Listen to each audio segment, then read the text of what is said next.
तो कौन सा कपड़ा पहन करके उन्होंने अपने चेलों को दर्शन दिया होगा?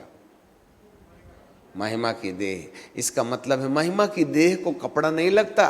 रेमंड दिग्जाम का काम खत्म, ली और बाटा का भी कोई काम नहीं है। समझ में आ गई? ये जो महिमा की देह रूपांतरित हो गई ना, वो फिर से पुत्र यीशु की आत्मा, पुत्र यीशु का प्राण पवित्र आत्मा के द्वारा उसके नथनों में डाले जाने के लिए उसके मुंह पर लगा हुआ लिपटा हुआ अंगोछा खोला गया, तब उसमें जीवन आ गया पवित्र आत्मा के द्वारा।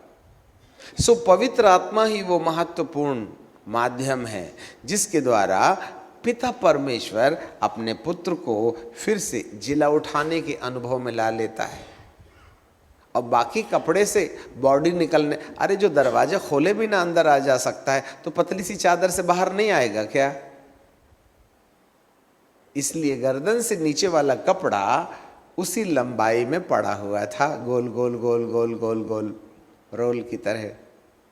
परंतु मुंह का कपड़ा अलग फोल्ड किया हुआ। भाई किसी ने खोला होगा ना, आपसे आप तो खुल के घड़ी हो के एक कोने पर ना चला गया। दैट मीन्स उसके मुंह पर लगे हुए कपड़े के ऊपर हरकत हुई थी। अब किसने किया यही समस्या है, परंतु हरकत तो हुई थी। तभी उसके मुंह पर लगा हुआ कपड़ा कहीं दूसरी जगह कपड़ों के साथ नहीं वरन अलग फोल्डेड घड़ी किया हुआ।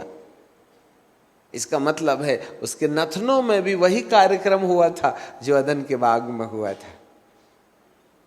सो बाइबल हमें क्या बताती है? फिर से हम रोमियो की किताब में आ जाएं कि जिस आत्मा ने यीशु को मरे हुओं में से जिलाया, इससे ऐसा पता चलता है कि जरूर कब्रिस्तान के अंदर ढक्कन तो बंद है, परंतु अंदर ही अंदर कुछ हरकत हो गई हैं। मरियम मगदलिनी और बहनें यीशु के बदन पर मसाला लगाने जा रही थीं और सोच रही थीं कि हमारे लिए पत्थर कौन लुढ़काएगा। रविवार के दिन की बात है।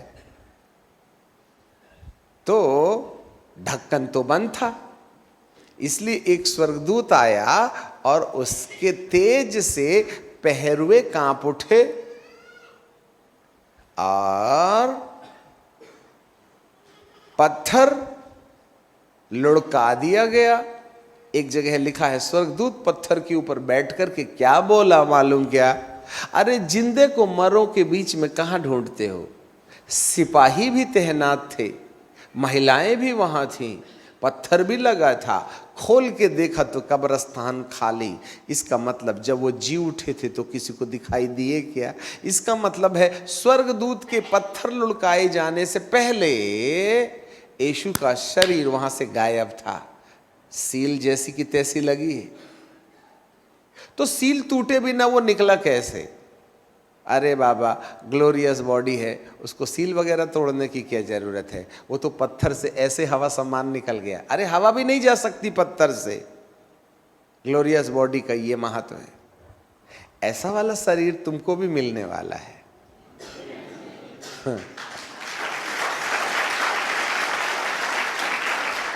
पर हम कल्पना नहीं करते, हम सोचते नहीं, विचारते नहीं कितना बड़ा धन परमेश्वर ने हमारे लिए रखा है। अब वो मिलेगा कैसे? यहां लिखा हुआ है यदि उसी का आत्मा जिसने यीशु को मरे हुओं में से जिलाया, यदि वे तुम में बसा है, जरा ध्यान से सुनना, तो जिसने मसीह को मरे हुओं में से जिलाया वही तुम्हारे मरणहार देह को भी जो तुम में बसा हुआ है उसको जिलाएगा। इसका मतलब जो इतिहास या जो घटनाएं यीशु के साथ घटी वही घटना हम सब के भी साथ में घटेगी, परंतु शर्त है। Listen me carefully. और वो शर्त ये है कि जिस तरीके से यीशु के अंदर पवित्र आत्मा रहते थे उसी तरीके से हमारे भी अंदर पवित्र आत्मा के रहने की कहानी होनी चाहिएगी। ये आपका चुनाव नहीं है। नहीं तो बाद में जब यीशु आएगा ना तो हमारा धंधा घाटे में चला जाएगा। नहीं जी, हम तो पवित्र आत्मा पर विश्वास नहीं करते। इसका मतलब है आपको पुनरुत्थान से कोई लेना देना है ही नहीं। भाई, जिसके शरीर में पवित्र आत्मा ही नहीं रहता, जिसकी आत्मा में पवित्र आत्मा नहीं रहता, सो वो मुर्दों में से जिंदा होगा कैसे? यहां तो कंडीशन डाल दिया ना। जिस आत्मा ने यीशु मसीह को जिलाया वही आत्मा तुम्हें भी जिलाएगा। जिस आत्मा के द्वारा प्रभु यीशु मसीह मृतकों में से जी उठे, यदि तुम्हें जी उठने का अंदाज चाहिए तो यहां भी हमें वैसा ही अनुभव पाना पड़ेगा जैसे यीशु मसीह ने पाया था। अर्थात 30 वर्ष की उम्र में जब उसने बपतिस्मा लेकर पानी के ऊपर आने की घटना दोहराई ना, तो आकाश खुल गया और कबूतर की नाई पवित्र आत्मा उसकी आत्मा के अंदर आ गए। इस अनुभव को हमें लेना होगा। नहीं तो भाई साहब एक काम करो, यदि आप मात्र विश्वास से जीवन जीना चाहते हैं तो विश्वास के द्वारा तुम्हें चंगाई मिलेगी, आशीर्वाद मिलेगा, पाप क्षमा मिलेगी, इवन दो छुटकारा मिलेगा, नौकरी मिलेगी, चाकरी मिलेगी, सब कुछ मिल जाएगा। परंतु विश्वास से पुनरुत्थान नहीं मिलेगा। मुझे बाइबिल के एक कोने में बता दो कहीं पर पुनरुत्थान जो है ना वो विश्वास से मिलेगा। पुनरुत्थान तो पवित्र आत्मा से मिलता है। अरे पहले आदम के साथ पवित्र आत्मा ही तो था जिसने उसकी मट्टी के पुतले को जीवित प्राणी बनाया। यही पवित्र आत्मा तो है ना जो यीशु को मुर्दों में से जिंदा कर रहा है।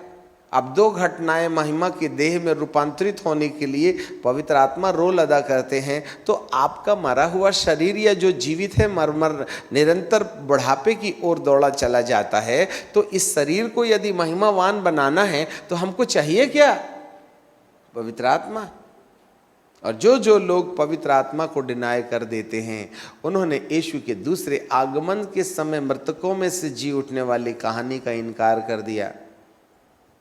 आज विश्व के अंदर में 90% चर्चेस, कलीसियाएँ इस धरती के अंदर यीशु के नाम से जानी जाने वाली, उनके अंदर पवित्र आत्मा के अंदाज के मामले में ज्ञान 0 सन्नाटा है। ये तो केवल पूरे 3 घंटे 1 घंटे की आराधना के बाद जब आखिरी आशीर्वाद का समय आता है तो मजबूरन हमको उसका नाम लेना पड़ता है। अब हमारे पिता परमेश्वर का अनुग्रह, प्रभु यीशु मसीह का प्यार और पवित्र आत्मा की सहभागिता। मैं आपसे पूछूं, आपने आखिरी में पवित्र आत्मा की सहभागिता बोल करके अध्याय को अगले रविवार के आखिरी संदेश के आखिरी शब्द को आखिरी कहना चाहिए बिल्कुल एंड टाइम में लेने के लिए लॉक कर दिया। इस बीच में तुम्हें पवित्र आत्मा की याद नहीं आई क्या? हम कितने बदनसीब हैं। चाहे आपका चर्च गगनचुंबी हो या टीन शेड का हो, आत्मा के बारे में आपका क्या विचार है?